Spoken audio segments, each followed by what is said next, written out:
Hi friends, இன்றைக்கி நான் freelancer.comல project எப்படி பிட் பண்ணணும், எப்படி ப்ராஜெக்ட் வின் பண்ணணும், சக்ஸஸ்ஃபுல் ப்ரப்போசல் எப்படி எழுதணும் அப்படிங்கிற பேசிக் டிப்ஸ்லாம் உங்களுக்கு நான் சொல்லலான்னு இருக்கேன். ஸோ இது என்னோட ஃப்ரீலான்சர் ரேட்டட் அக்கௌண்ட்.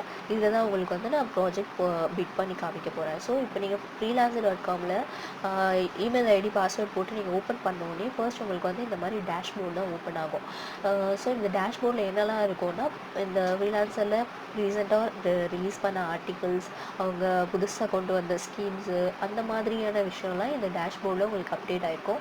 இது தவிர நீங்கள் என்னென்ன ஆக்டிவிட்டீஸ் பண்ணீங்க, இப்போ சப்போஸ் ப்ராஜெக்ட் யார்ட்டையும் அக்செப்ட் பண்ணியிருப்பீங்க, ப்ராஜெக்ட் அக்செப்டட் அப்படின்ட்டு எனக்கு ஒரு நோட்டிஃபிகேஷன் வந்திருக்கு பாருங்கள். ஸோ இந்த மாதிரி நோட்டிஃபிகேஷன்ஸ், அதுக்கப்புறமா யாராச்சும் உங்களுக்கு மணி ரிலீஸ் பண்ணியிருப்பாங்க, அப்புறம் அந்த பர்சன் வந்து உங்களுக்கு மணி ரிலீஸ் பண்ணியிருக்காங்க அப்படின்ற ஒரு நோட்டிஃபிகேஷன். அப்புறம் நீங்கள் ப்ராஜெக்ட் போஸ்ட் பண்ணியிருந்தீங்கன்னா அது யாரெல்லாம் பிட் பண்ணியிருக்காங்க. பார்த்தீங்கன்னா நான் வந்து search the web for something அப்படின்னு சொல்லி ஒரு ப்ராஜெக்ட் போஸ்ட் பண்ணியிருக்கேன்.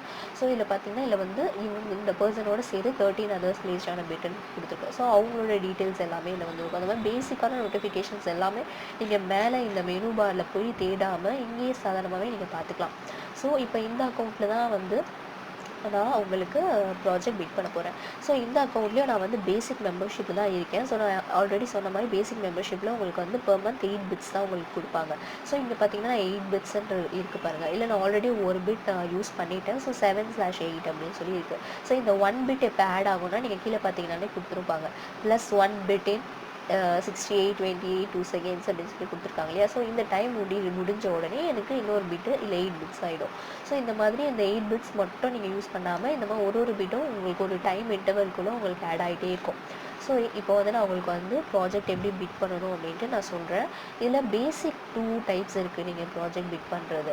இதில் இந்த மாதிரி பார்த்தீங்கன்னா கீழே நீங்கள் கொடுத்த ஸ்கில்ஸ்க்கான ப்ராஜெக்ட்ஸ் மட்டும் தான் உங்களுக்கு இங்கே நோட்டிஃபிகேஷனாக வரும். எல்லா ப்ராஜெக்டோட பாப்அப்ஸும் உங்களுக்கு வராது. ஜஸ்ட் நீங்கள் கொடுத்த ஸ்கில்ஸ், என்னென்ன ஸ்கில்ஸ் நீங்கள் ஆட் பண்ணியிருக்கீங்களோ அந்த ஸ்கில்ஸான ப்ராஜெக்ட்ஸ் மட்டும் தான் உங்களுக்கு இங்கே வந்துகிட்டே இருக்கும். ஸோ நீங்கள் பெஸ்ட் பார்ட் என்னென்னா, இந்த மாதிரி ப்ராஜெக்ட் இங்கே வரும்போதே டக்குன்னு அதை கிளிக் பண்ணிவிடுங்க. கிளிக் பண்ணிவிட்டு நான் உங்களுக்கு ஒன்று செஞ்சு காமிக்கிறேன்.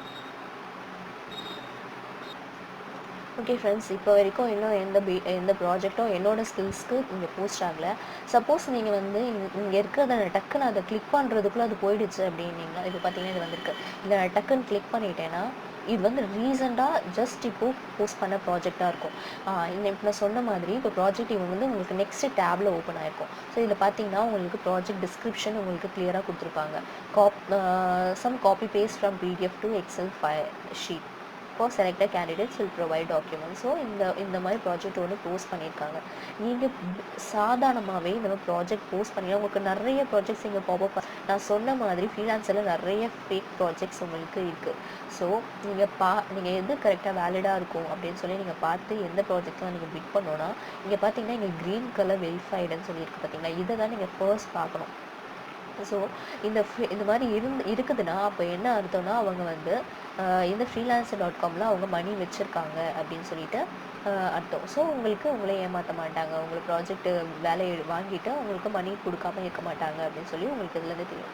ஸோ நெக்ஸ்ட் இதில் பார்த்தீங்கன்னா அவங்களோட இமெயில் வெரிஃபை பண்ணியிருக்காங்க, இல்லை வந்து அவங்க ப்ரொஃபைலை கம்ப்ளீட்டாக வச்சுருக்காங்க, இங்கே மொபைல் நம்பர் கூட அவங்க வெரிஃபை பண்ணியிருக்காங்க. ஸோ இப்போ இவங்க ஏதாச்சும் சீட் பண்ணாங்கன்னா freelancer.comல அவங்களோட மொபைலை அவங்க சேவ் பண்ணியிருக்காங்க. ஸோ நீங்கள் தைரியமாக இந்த ப்ராஜெக்ட்டுக்கு பிட் பண்ணலாம். சரியா? இப்போ நான் இங்கே இன்னொரு ப்ராஜெக்ட் வந்து நான் அப்ளை பண்ணேன் இல்லையா.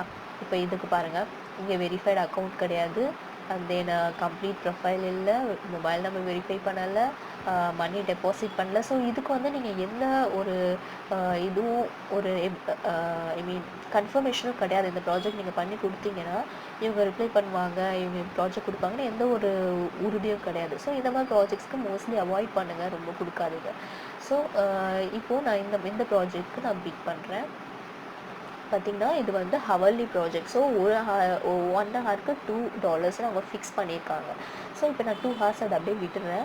இது வந்து வீக்லி லிமிட். நீங்கள் 1 வீக்கு எவ்வளோ ஹார்ஸ் நீங்கள் வேலை செய்வீங்க, உங்களால் வேலை செய்ய முடியும் அப்படிங்கிறது தான். இந்த ப்ராஜெக்டை எத்தனை ஹார்ஸ்லாம் நான் முடிச்சு கொடுத்துருவேன் அப்படின்றது கிடையாது. 1 வீக்கில் உங்களால் எவ்வளோ நேரம் வேலை செய்ய முடியும் அப்படிங்கிறத இதில் நீங்கள் போடணும். வந்து ஒரு 40 ஹார்ஸ் நான் போட்டுக்கிறேன். நீங்கள் ப்ளேஸை பிட் கொடுக்குறேன். சரியா? இப்போ இங்கே ப்ரொப்போசல் எழுதணும். இப்போ நீங்கள் ப்ரொப்போசல் எழுதும் போது நீங்கள் பெஸ்ட் வந்து ஃபர்ஸ்ட் அந்த எம்ப்ளாயரோட நேமை வச்சு ஸ்டார்ட் பண்ணால் நல்லாயிருக்கும். நீங்கள் மோஸ்ட்லி இப்போ நீங்கள் பார்த்த இந்த பாருங்கள், இந்த ப்ராஜெக்ட்டுக்கு உங்களுக்கு எம்ப்ளாயரோட நேம் எந்த இதுவும் இல்லை. ஸோ இப்போ நீங்கள் வந்து நேம் ஆட் பண்ண முடியாது. ஆனால் சில ப்ராஜெக்ட்ஸ்க்கு உங்களுக்கு நேம் வரும். அது எப்படின்னு நான் உங்களுக்கு சொல்கிறேன். பட் ஆனால் இதுக்கோட ப்ரொப்போசல் நம்ம இப்போ எழுதிடலாம். Hi sir,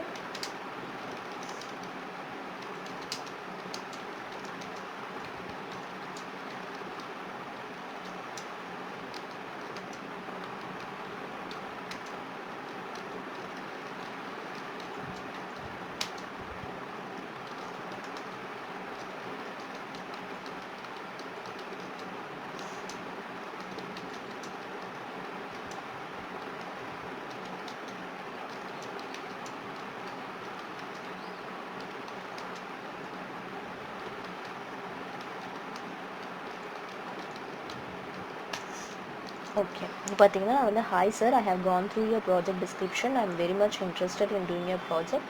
I am sure I exceed your expectation அப்படின்னு கொடுத்துட்டு தேங்க்யூன்னு கொடுத்துட்றேன். ஸோ இந்த மாதிரி இந்த மாதிரி நீங்கள் என்ன வேணால் அட்ராக்டிவாக எழுதலாம். ஸோ இது வந்து பேசிக் டேட்டா என்ட்ரி ப்ராஜெக்ட்ன்றதுனால நான் பேசிக்காகவே கொடுக்குறேன். இதுவே வந்து ஃபோட்டோஷாப் டைப்ஸ் ஆஃப் ப்ராஜெக்ட்னா நீங்கள் ஃபோட்டோஷாப்பில் என்னென்ன ஸ்கில்ஸ் உங்களுக்கு தெரியும், நீங்கள் அதில் என்ன எக்ஸ்பீரியன்ஸ் இருக்குது அப்படிங்கிறதையும் நீங்கள் மென்ஷன் பண்ணலாம். இதுவே ஆர்டிக்கல் அந்த மாதிரி டைப் ஆஃப் ஜாப்னா வந்து உங்களோட ரைட்டிங் ஸ்கில், உங்களோட ப்ரொப்போசலில் உங்களோட ரைட்டிங் ஸ்கில் எப்படி இருக்குது, நீங்கள் க்ரியேட்டிவிட்டியாக எப்படி அந்த ப்ரொப்போசல் நீங்கள் எழுதியிருக்கீங்க அப்படின்ட்டு பார்ப்பாங்க. ஸோ அதுக்கு தகுந்த மாதிரி ப்ரொப்போசல்ஸ் நீங்கள் எழுதுங்க. ப்ரொப்போசல்ஸ் வந்து ரொம்ப இம்பார்ட்டண்ட். ஸோ அதை வந்து நீங்கள் அட்ராக்டிவாக எழுதுங்க. ஓகே. இப்போ இதில் வந்து ப்ராஜெக்ட் டேகிங், ப்ராஜெக்ட் வந்து இதில் வந்து நீங்கள் ப்ராஜெக்ட் என்ன மாதிரி ப்ராஜெக்டோ அதை நீங்கள் ஆட் பண்ணிக்கலாம். டேட்டா என்ட்ரி இல்லாட்டி ஜஸ்ட் ஸ்கிப் திஸ் ஸ்டெப்பும் கொடுத்துடலாம். ஓகே. ஸோ இப்போ பார்த்தீங்கன்னா என்னோடய ப்ராஜெக்ட் நான் இங்கே பாப்பப் ஆகும்போதே டக்கு நான் கிளிக் பண்ணிட்டு வந்ததுனால என்னோடய ப்ராஜெக்ட் ஃபர்ஸ்ட் பிளேஸில் வந்திருக்கு. ஸோ இந்த மாதிரி நீங்கள் இந்த மாதிரி டைப்பும் நீங்கள் ப்ராஜெக்டை பிட் பண்ணலாம். ஆர் நீங்கள் இந்த பாப்பப் மிஸ் பண்ணிட்டீங்க, என்னால் இப்போ திருப்பி அந்த ப்ராஜெக்ட் நான் போகணும் அப்படிங்கிறவங்க இங்கே பார்த்தீங்கன்னா இந்த நோட்டிஃபிகேஷன் வந்துகிட்டே இருக்கும். இதுவும் வந்து நீங்கள் ஆட் பண்ண ஸ்கில்ஸ்க்கு மட்டும்தான் இங்கே நோட்டிஃபிகேஷன் வரும். ஸோ இதுலேயும் நீங்கள் சர்ச் பண்ணி உங்களுடைய ப்ராஜெக்டை நீங்கள் பிட் பண்ணலாம். அண்ட் தென் தேர்ட் ஸ்டெப் என்னென்னா, இங்கே பார்த்தீங்கன்னா ப்ரௌசர் ப்ராஜெக்ட்னு இருக்குது பாருங்கள், இல்லை ப்ராஜெக்ட் வித் மை ஸ்கில்ஸ். இது நீங்கள் ஓப்பன் பண்ணிங்கன்னா அதில் நீங்கள் என்னென்ன ஸ்கில்ஸ் ஆட் பண்ணிங்களோ அதோட ப்ராஜெக்ட்ஸ் மட்டும் உங்களுக்கு கரெக்டாக வந்துடும். ஸோ இதுலேயே வந்து இன்னொன்று இருக்குது வந்து ப்ரௌஸ் ப்ராஜெக்ட்ஸ் அப்படின்ட்டு இருக்குது. அதுவும் உங்களுக்கு வந்து ஆல் டைப்ஸ் ஆஃப் ப்ராஜெக்ட்ஸும் இருக்கும். நீங்கள் அதில் ஜஸ்ட் கீவேர்ட் மட்டும் போட்டு நீங்கள் ப்ராஜெக்டை சர்ச் பண்ணிக்கலாம். இப்போ நான் ஃபர்ஸ்ட் வந்து ப்ராஜெக்ட் வித் மை ஸ்கில்ல பார்க்குறேன். பார்த்தீங்கன்னா இதெல்லாம் வந்து என்னோட ஸ்கில்ஸ் நான் ஆட் பண்ணியிருக்குது. Data entry, web scraping, web search, இதெல்லாம் வந்து என்னோட ஸ்கில்ஸ். ஸோ இதோட ப்ராஜெக்ட்ஸ் மட்டும் தான் இங்கே வந்து எனக்கு வந்திருக்கும். ஸோ இந்த ப்ராஜெக்ட்ஸ்க்கு நான் ஈஸியாக பிட் பண்ணி இதை மட்டும் நான் செக் பண்ணிக்கிறேன். ஏன்னா நீங்கள் பார்த்தீங்கன்னா ஒரு நாளைக்கு freelancer.comல thousands ஆஃப் ப்ராஜெக்ட் போஸ்ட் ஆகும். அதில் உங்களுக்கு ஸ்கில்ஸ் இல்லாதது நிறைய இருக்குது. அந்த மாதிரி ப்ராஜெக்ட்ஸ் எல்லாமே உங்களுக்கு வந்துச்சுன்னா உங்களுக்கு டஃப் ஆகிடும். ஸோ இப்போ வந்து நீங்கள் வந்து இதில் பார்த்தீங்கன்னா ப்ரௌசர் ப்ராஜெக்ட், இதில் பார்த்தீங்கன்னா ஸ்கில்ஸ் எதுவுமே ஆட் ஆகிருக்காது. சர்ச் பார் இதில் மட்டும்தான் இருக்கும். இதில் நீங்கள் டேரெக்டாக நீங்கள் ப்ராஜெக்டை சர்ச் பண்ணலாம். இப்போ இதில் பார்த்தீங்கன்னா நான் ஃபோட்டோ எடிட்டிங் மட்டும் கொடுக்குறேன். பார்த்தீங்கன்னா இப்போ ஃபோட்டோ எடிட்டிங், இப்போ பார்த்தீங்கன்னா இது மட்டும் பிளாக் லெட்டர்ஸில் வந்துருக்கு பாருங்கள். இந்த மாதிரி ஃபோட்டோ எடிட்டிங், இந்த மாதிரி இது பேஸ்டான ப்ராஜெக்ட்ஸ் மட்டும் இதில் வரும். இதுக்கும் நீங்கள் பார்த்து பிட் பண்ணலாம். இப்போ பார்த்தீங்கன்னா இதுலேயே நீங்கள் பார்க்கலாம், இந்த க்ரீன் டிக் வந்துருக்கு பார்த்தீங்கன்னா, இது வந்து வெரிஃபைட் மெம்பர்ஸ். ஸோ இதில் இவங்க வந்து இவங்க மணி வச்சுருக்காங்க அவங்க அக்கௌண்ட்டில். ஸோ கண்டிப்பாக இவங்க வந்து பே பண்ணுவாங்க அப்படிங்கிற ஒரு எவிடன்ஸ். ஸோ இந்த மாதிரி ப்ராஜெக்ட்ஸ்க்கு நீங்கள் தைரியமாக பிட் பண்ணலாம். அதுக்காக இந்த மாதிரி டிக் இல்லாதவங்க எல்லாமே வந்து பேட் எம்ப்ளாயீஸ்ன்னு சொல்ல முடியாது. சில ஸ்டார்டர்ஸும் இருப்பாங்க. நீங்கள் அது வந்து ஃபேக்காக இல்லை ஒரிஜினலாங்கிறத நீங்கள் அவங்களோட ஜாப் டிஸ்கிரிப்ஷனை வச்சே நீங்கள் வந்து ஈஸியாக கண்டுபிடிச்சலாம். அண்ட் தென் அனதர் பாயிண்ட் என்னென்னா, மோஸ்ட்லி ரொம்ப அதிகமான காசு இருக்கிற மாதிரி இருக்கிற ப்ராஜெக்ட்ஸ்க்கு பிட் பண்ணாதீங்க. மோஸ்ட்லி பார்த்தீங்கன்னா 12,000 15,000 ரேஞ்சில் ப்ராஜெக்ட்ஸ் கொடுத்துருப்பாங்க. ஆனால் நீங்கள் அந்த டிஸ்கிரிப்ஷன் பார்த்தீங்கன்னா ரொம்ப ஈஸியாக இருக்கும். ஸோ அதில் நீங்கள் பார்த்தீங்கன்னா அதில் இருக்க எல்லா பிட்ஸுமே ஃப்ரீலான்ஸர் எப்படி பிட் பண்ணணும் அப்படிங்கிற தெரியாதவங்க ஃப்ரீலான்சர்ஸ் தான் அந்த ப்ராஜெக்ட்ஸ்லாம் பிட் பண்ணியிருப்பாங்க. மோஸ்ட்லி ஸ்கில்டான ஃப்ரீலான்சர்ஸ் யாருமே அதில் பிட் பண்ணியிருக்க மாட்டாங்க. ஏன்னா அவங்களுக்கு தெரியும் அது ஃபேக் ப்ராஜெக்ட்னு சொல்லி. ஸோ அந்த மாதிரி நீங்கள் வந்து செக் பண்ணி பிட் பண்ணணும். ஸோ இன்றைக்கி நான் யூஸ்ஃபுல்லான டிப்ஸ் சொன்னேன்னு நினைக்கிறேன். நெக்ஸ்ட் வீடியோவில் ப்ராஜெக்ட் எப்படி சக்ஸஸ்ஃபுல்லாக அதை அக்செப்ட் பண்ணணும் அப்படிங்கிறத நான் சொல்கிறேன். Thank you friends.